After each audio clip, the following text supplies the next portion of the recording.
Currently in our area, 83 degrees under partly cloudy skies.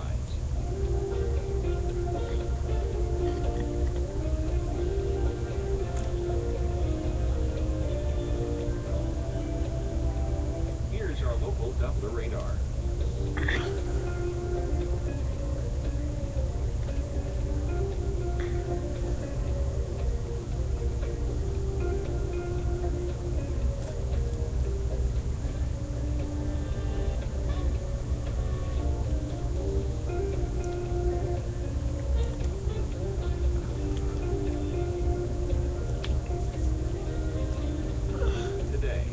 Cloudy with a slight chance of thunderstorms. Near record high temperatures. High 94. Winds east-northeast at 10 to 15 miles per hour. Chance of rain 30%. For tonight, isolated thunderstorms, then partly cloudy after midnight. Low 71. Winds southeast at 10 to 15 miles per hour. Chance of rain 30%. On Friday, scattered clouds with the possibility of an isolated thunderstorm developing during the afternoon. Near record high temperatures. High 94.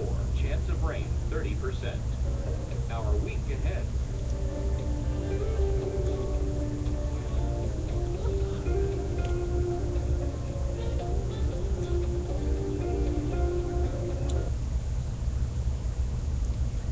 I'm not going to share cancer. I'm not some, a rocket engineer or anything like that. I'm a singer, and all I can do is bring awareness to the situation.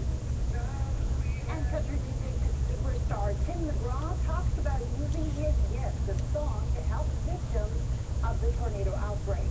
We will have more on tonight's benefit concert in about 30 minutes.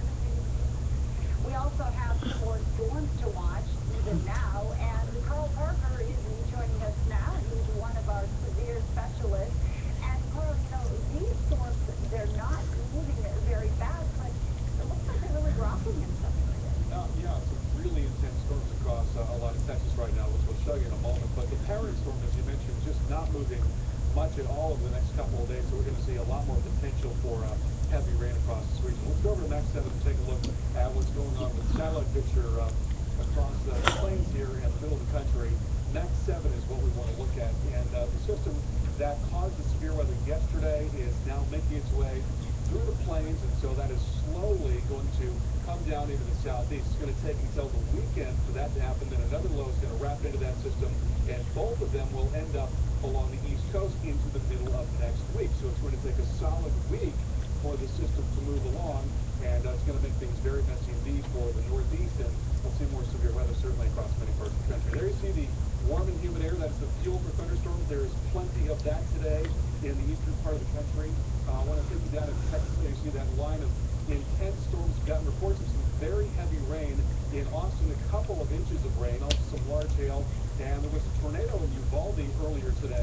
Notice, if you will, that trailing area of stratiform rain, as we call it, the area of heavy rain that's right through here. That's going to continue to keep things very wet around 35. And even though there is this severe weather potential today, there is also really good news here. I want to show you the drought monitor that just came out this morning, comparing last week to this week. Last week, about a quarter of the state was in the worst level of drought. That's exceptional drought. That has now changed to about a half of the state. So incredible numbers here. Look at all these dark areas. All of these areas in the very worst level of drought. And you see where that rain is going. It's going right into at least the southeast part of the state for today. We can see how much rain has already come down. It hasn't been a tremendous amount overall, probably on the order of about an inch of rain there west of San Antonio, but there are pockets that have gotten quite a bit more than that. So that is the good news. Even though we've got that severe potential today, there are a lot of folks who are going to be really happy about getting that wet weather. And again, we'll watch the system continue to slide eastward and get more scattered showers and storms in some areas that are really good news, guys. All right, thank you so much. And speaking of areas that need it, Todd, I guess you could say Denver was in need of some snow. They didn't pick up a whole lot this year, but they did overnight. I know it. Denver, you can call it a snow drought, considering I believe it's the second least amount of snow we've ever seen for a season. But just check out some of these shots coming in now. Yesterday, Denver picked up, I want to say, just over 1.5 inches worth of snowfall. Just in case you're wondering, the average last snowfall there in Denver is April 27th. So we're a little bit beyond that, but last year, actually, May 12th snow there. So, again, kind of set that one in perspective. Meanwhile, we'll take a quick look at the radar before we get into the forecast. At least want to show how the system that is causing some of the activity elsewhere, the common cloud, the actual low itself is closer back towards northwest Kansas, and the backside of that has been wrapping into some slightly cooler air, especially aloft, and especially once you talk southwest of Denver, the upper level low is back in this area. So again, at least enough cold air to trigger some snowfall. We did see some numbers upwards of around 8 inches. There's at least a quick look at temperatures outside right now. We're dealing with, again, above freezing numbers in Denver and rainfall, but still a little bit more with 11 to the south of east later today. We'll talk more about it coming up. Got it? All right, thanks so much, Todd. And guess what? We are now in the last few days of our $50,000 Restore Your Outdoors Makeover Contest. And we have picked up thousands of entries, and here are just a few. Shirley in Fort Smith, Arkansas, sent us this picture of the sinkholes, broken rocks, and trenches that are in her backyard. She says she wants to help regain her dignity. And also Terry in Colorado says her backyard offers great views, but the grass won't grow and the patio has no personality. And from Holland, Michigan, Tammy tells us windstorm in 2009 knocked branches onto her deck and destroyed it.